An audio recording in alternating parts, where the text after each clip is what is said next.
এখানে তো মা কালীকে দেখতে পাচ্ছি। মা কালী কি প্রতিষ্ঠিত এখানে? হ্যাঁ, প্রতিষ্ঠিত বলতে আমি প্রথম 1973 সালের শেষের দিকে মাঘ মাসে, তখন 1973 আর 74 পড়ে গেছে, তখন আমি এই ঠাকুরটা ওই ইন্দ্রপুরী স্টুডিও থেকে চুরি করে এনেছিলাম। ইন্দ্রপুরী স্টুডিওতে কেন যাওয়া হয়েছিল? আমি শুটিং করতাম।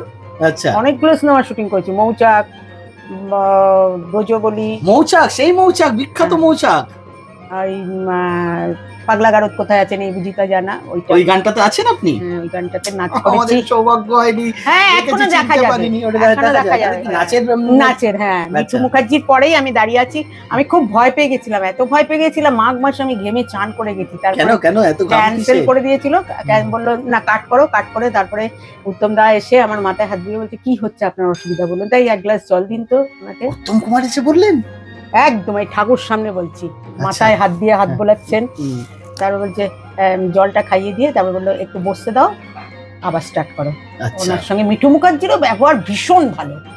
ওনার গয়না টয়না সব আমাকে পড়তে দিয়ে, সব ওনার গয়না আমি তো কোনো গয়না টয়না নিয়ে যাইনি, ওনার গয়না আমাকে পড়তে দিয়েছিল, ওগুলো তুই এগুলো পর। আমার প্রথম পরিচয় ওনার সঙ্গে ওই স্টুডিওতে শুটিং করতে গিয়ে।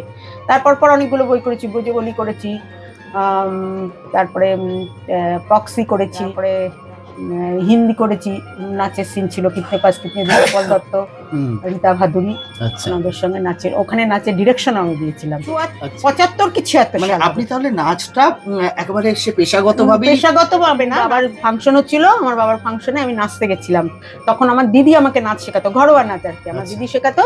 আমি নাচতে নাচতে আমি ভুলে গেছি, হৃদয় আমার নাচের আদিকে আমি নাচতে নাচতে ভুলে গেছি। আমি তখন দিদি সামনে বসেছিল, দিদিকে বলছি এ দিদি একটু বলে দে না রে, এ দিদি একটু বলে দে না রে, স্টেজের ওপর থেকেই বলছি, মরবো একদম নেবে শিগগিরি স্টেজ থেকে। আর বাবাদের যে নিয়ে ছিল যারা, ওনারা বলছেন কিসের অনুষ্ঠান ছিল এটা? বাবাদের ওটা অফিসের, কর্পোরেশন অফিসের একটা অনুষ্ঠান ছিল ওইখানে। এখন বলছে ওই ভদ্রলোক বলছে ঠিক আছে অনেক নেচেছিস, আর তোকে নাচতে হবে না, তুই এবার সিঙ্গারা খেয়ে বাড়ি যা। কি অপমান আমার লেগেছিল, সেই থেকে আমি জেদ ধরেছিলাম আমি নাচ। 78 সালে আমি এই বেরোচ্ছি, তখন আমি পিতৃ কোম্পানিতে কাজ করতাম, বেরোচ্ছি, সুভাষ মিত্তির আর শান্তি ভট্টাচার্য বলে একজন, উনি আমাকে চিনতেন, বললে একটা চলো তোকে যাত্রা করতে হবে। যাত্রা করতে হবে 1300 টাকা মাইনে মাসে।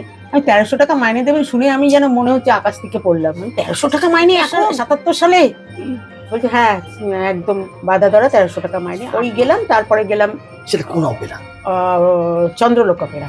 চন্দ্রলোক অপেরা, তাহলে চন্দ্রলোক অপেরা দিয়ে প্রথম শুরু, একদম প্রথম শুরু।